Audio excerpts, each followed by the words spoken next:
বিষয়টার নাম কি বললাম? হুকুকুল ইবাদ, বান্দার হক কাকে বলে? ভাই আমার, বন্ধু আমার, আপা জানেরা, এ আমার মা ও বোনেরা যিনারা বাড়িতে বসে আছেন, ভালো করে শুনুন। আল্লাহ রাব্বুল আলামিন পৃথিবীকে দুই ভাগে, প্রত্যেকটা বিষয়কে, বস্তুকে দুই ভাগে বিভক্ত করে দিয়েছেন। তবে আল্লাহ রাব্বুল আলামিনের পক্ষ থেকে কিছু আদেশ ও নিষেধ রয়েছে। একটা হলো আল্লাহর আদেশ, দ্বিতীয়টি হচ্ছে নিষেধ। ঠিক তেমনি কতগুলো এরকম আমল আছে বন্ধুগণ। একটা হলো হুকুকুল্লাহ, আল্লাহর হক, আর দ্বিতীয়টি হলো হুকুকুল ইবাদ, বান্দার হক। বন্ধুরে, আল্লাহর হক কাকে বলে? শোনো, আল্লাহর হক হলো কাকে বলে? নামাজ পড়তে হবে, রোজা রাখতে হবে, যাকাত দিতে হবে, হজ করতে হবে, এইগুলো আল্লাহর হক। আর বান্দার হক কাকে বলে? আপনাকে মায়ের সেবা করতে হবে, বাপের সেবা করতে হবে, স্ত্রীর যেটা হক সেটা আপনাকে দিতে হবে। বন্ধুগণ, আপনার আত্মীয় স্বজন, পাড়া প্রতিবেশী আছে, আপনাকে পাড়া প্রতিবেশীর সঙ্গে ভালো ব্যবহার করতে হবে। আপনার কাছে বাইতুল মাল জমা আছে, মাদ্রাসার টাকা আপনাকে আমানত জমা দেওয়া আছে, মসজিদের টাকা আপনাকে জমা দেওয়া আছে, ওই সমস্ত মালগুলোকে ভালোভাবে আপনাকে হিসাব করে ওই আমানতকে বুঝিয়ে দিতে হবে। আর যদি আপনি পাড়া প্রতিবেশীকে কষ্ট দেন, আপনার মা বাবাকে যদি আপনি ভাগ না দেন, আপনার পাড়া প্রতিবেশী আপনার ব্যবহারে, কথাতে তারা দুঃখ পায়। বন্ধুগণ, নবীজি বলছেন, আমার উম্মতেরা শোনো, একটা হলো আল্লাহর হক, আর দ্বিতীয়টা হলো বান্দার হক। আল্লাহর হক যদি পালন করতে গিয়ে কম বেশি হয়ে যায়, তবে আল্লাহ সে গুনাহটাকে মাফ করবেন। করবেন কি করবে না? করবেন। নামাজ পড়েননি, আল্লাহর কাছে ক্ষমা চান, আল্লাহ মাফ করে দিতে পারেন। যাকাত দেননি, গুনাহ হয়েছে, আল্লাহকে বলে, মালিক আল্লাহ, আমার দ্বারাই ভুল হয়েছে, মাফ করে দাও। আল্লাহ মাফ করে দেবেন। দেবেন কি দেবেন না? আল্লাহ বলেছেন, বান্দারে, তুমি আকাশ জমিনের মাঝখানে যত জায়গা ফাঁকা আছে, সব জায়গাটুকুকে যদি তুমি গুনাহ দিয়ে পরিপূর্ণ করে দাও, একবারে সে রাতটা একটা দুইটার সময় তুই আকাশ সালাত আদায় করে আমার দরবারে হাত দুটোকে তুলে যদি একবার বলে দাও, রব্বানা রব্বানা রব্বানা যালামনা আনফুসানা, রব্বুল আলামিন গো, আমি আকাশ জমিনের মাঝখানে যত ফাঁকা জায়গা আছে আল্লাহ, সব জায়গাকে আমি গুনাহ দিয়ে পাহাড় সাজিয়ে দিয়েছি। রব্বুল আলামিন, তোমার দরবারে এসেছি আল্লাহ, আমাকে তুমি ধাক্কা দিয়ে আমাকে বেইজ্জত করে খালি হাত ফিরিয়ে দিও না। আমার আল্লাহ বলছে, বান্দারে, যতই তোমার পাপ হোক না কেন, আল্লাহর নবী বলছে, যদি সমুদ্রে ফেনার সমান পরিমাণ তোমার যদি গুনাহ হয় রে বান্দা, আমার দরবারে যদি আসিস রে বান্দা, আমি আল্লাহ তোমার হাতটাকে খালি হাত ফিরিয়ে দিতে পারি না, পারি না, পারি না। আল্লাহর নবী বলছেন যে একটা মানুষ যদি পাপ করে করে সমুদ্রের ফেনার সমান গুনাহ হয়ে যায়, আর আমার দরবারে আমার বান্দা এসে চোখের পানি ফেলে ক্ষমা চায়, তো আমি আল্লাহ তাকে মাফ করে দিই। একবার বলুন আলহামদুলিল্লাহ। বন্ধু আমার, তবে এমন একটা দুনিয়াতে হক রয়েছে, যে এই হকটা যদি আপনি কারো মেরেলে, একটা বিধবা যার দুনিয়াতে স্বামী নাই, তাকে আপনি কষ্ট দিয়েছেন। আপনার বাড়ির পাশে একটা মহিলা আছে, তার বেটা নাই, পুত নাই, স্বামী নাই, কেউ নাই, আপনি সব সময় তাকে জ্বালা যন্ত্রণা করছেন, চারিদিক দিয়ে কষ্ট দিচ্ছেন। কেন? সে যেন অটোমেটিক জায়গাটা, ডিগিটা, জমিটা ছেড়ে দিয়ে চলে যায়, আর ওই জায়গাটা আমি নিজেই যেন ব্যবহার করতে পারে। আপনি তাকে এমন এমন কষ্ট ফেলে রেখেছে, কিন্তু ভয়ে ডরে কাউরের কাছে ওই মহিলাটি বিচার দিতে পারছে না। কেন? তার দুনিয়াতে কেউ নাই। শোন বন্ধুরে, ওরে আমার মা, ভালো করে শুনে যাবেন, আপনি যদি কোনো পাড়া প্রতিবেশীকে, কোনো পড়শিকে আপনি যদি কষ্ট দিয়ে দেন, আল্লাহর নবী বিশ্ব নবী বলছে ওয়াল্লাহি ওয়াল্লাহি ওয়াল্লাহি, নবীজি বললেন তিনবার আল্লাহর কসম খেয়ে বলছে, অতক্ষণ পর্যন্ত একজন পূর্ণ মুমিন হতে পারে না যে এই লোকটা নিজের পাড়া প্রতিবেশীকে কষ্ট দেবে। আল্লাহর নবী বলছেন যেই ব্যক্তি নিজের পড়োশীকে কষ্ট দেয়, গালে দেয়, মারে, দুঃখ দেয়, আল্লাহর নবী বলছেন সে তার পড়োশীকে কষ্ট দিল না, ফাকাদ আযানি, সে যেন বিশ্ব নবীকে কষ্ট দিল। বন্ধু আমার, বান্দার হক ভালো করে শুনুন।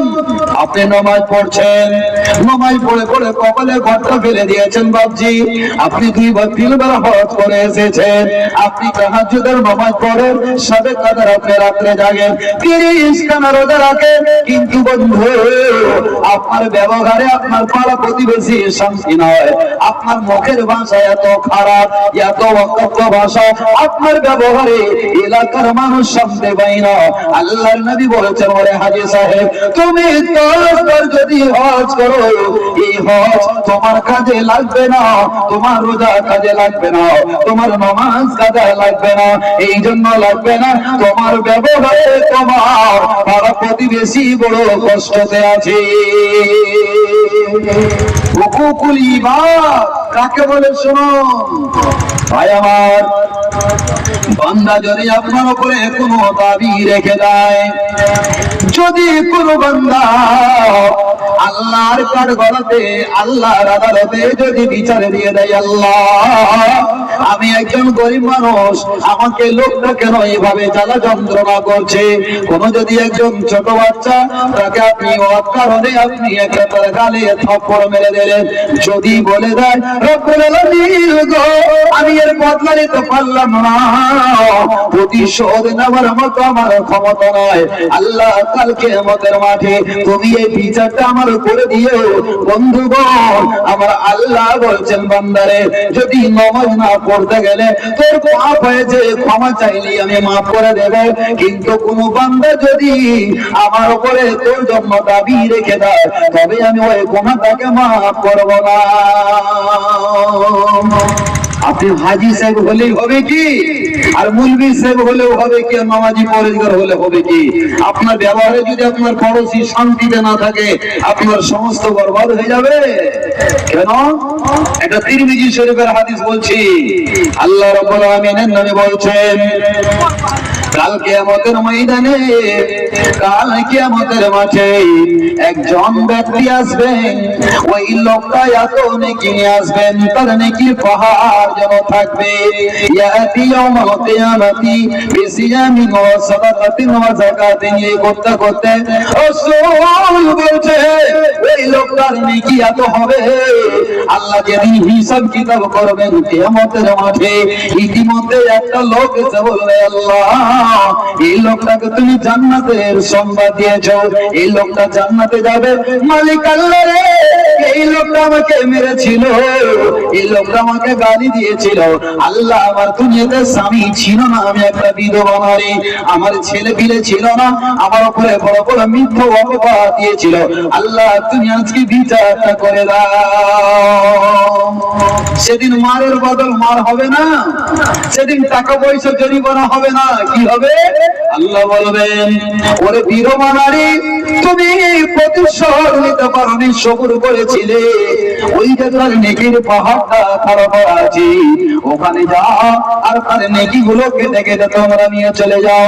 একজন বান্দাকে বলবে, আল্লাহ তার জমির পাশে আমার জমি ছিল, প্রতি বছর প্রতি সিজনে আমার আইলকে কোদাল দিয়ে কেটে কেটে কেটে কেটে আমার জমিকে ধন্যকের মতো করে দিয়েছিল, আল্লাহ তুমি বিচারটা করে দাও।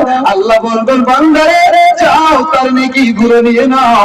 এই করতে করতে করতে করতে বন্ধু ওই লোকটা সমস্ত নেকির পাহাড় গুলো শেষ হয়ে যাবে, অবশেষে লোক অভিযোগ করতে থাকবে, আল্লাহ এই করেছে সেই করেছে, তখন তার যে নেকি আর নাই, তখন বলবে তোমার গুনাহগুলো ওর ঢেরিতে গিয়ে লাগিয়ে দাও।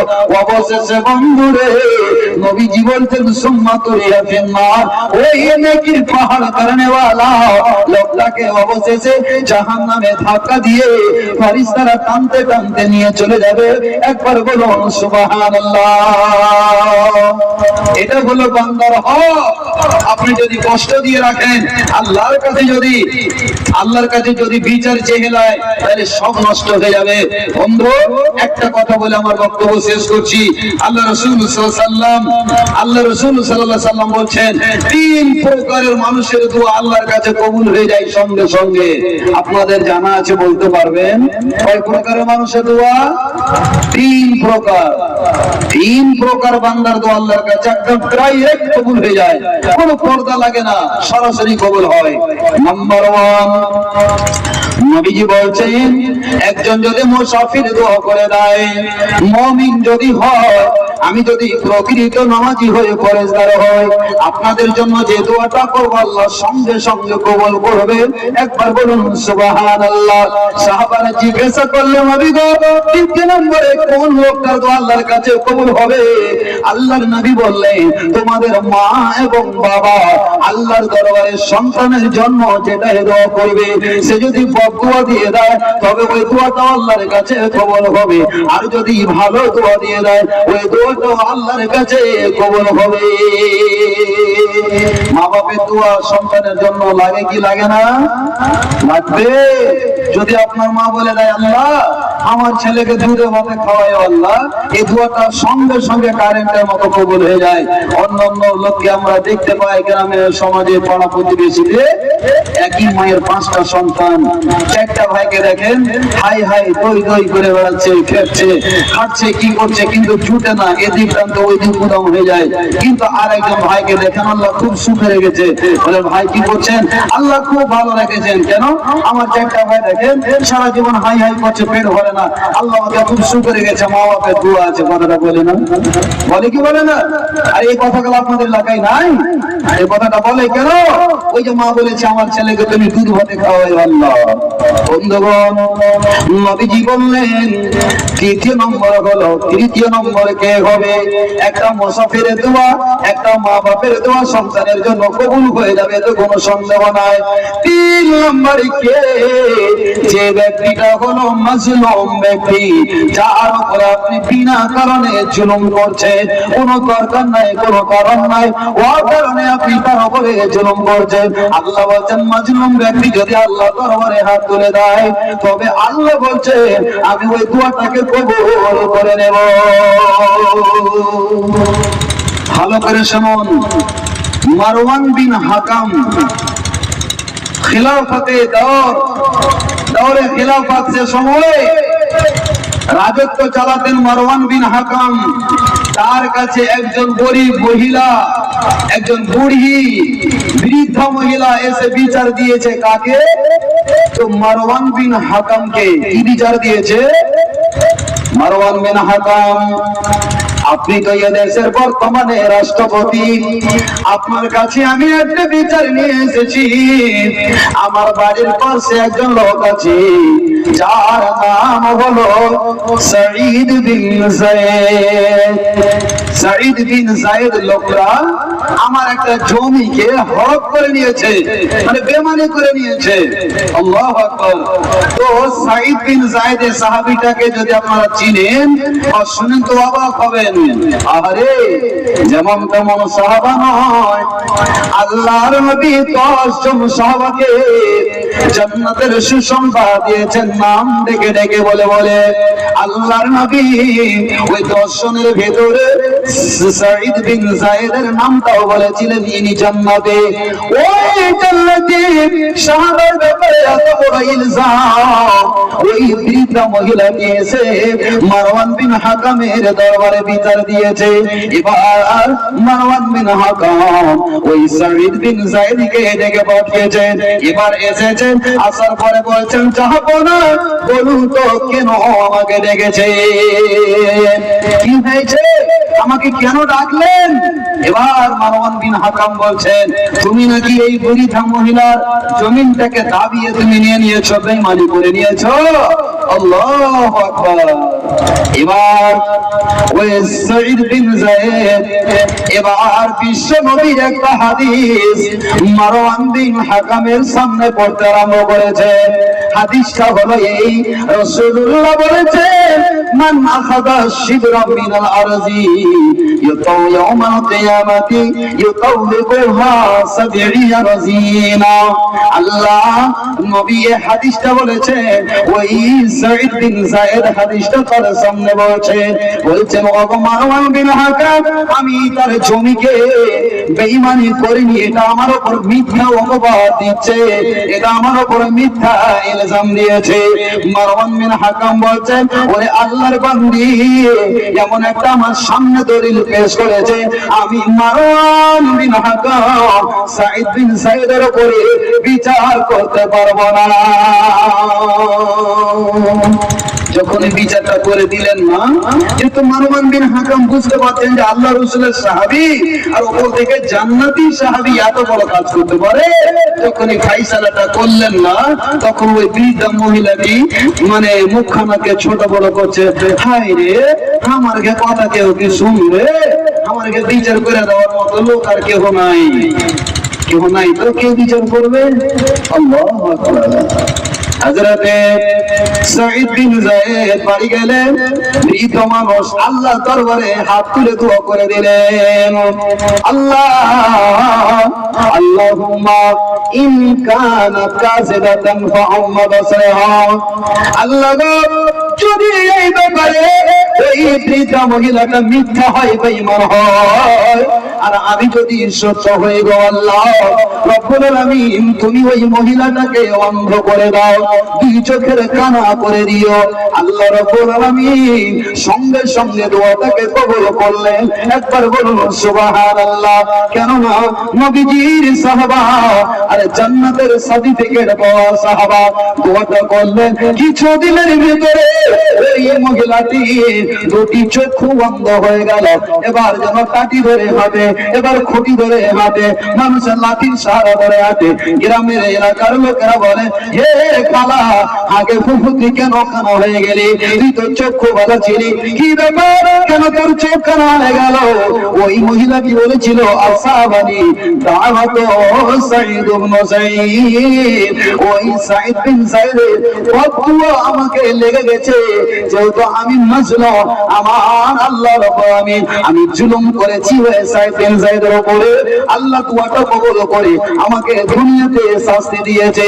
আর একটা দোয়া করেছিলেন, আল্লাহ চোখের অন্ধ করবে তো করবে, আর যেই জায়গাটার ব্যাপারে আমার উপরে অপবাদ দিয়েছে, ইলজাম লাগিয়েছে, সেই জায়গাটাতে একটা কুয়া ছিল, কূপ ছিল, আল্লাহ ওই মহিলাটা যেন ওই কূপের ভিতরে, কুয়ার ভিতরে তার যেন মৃত্যু হয়।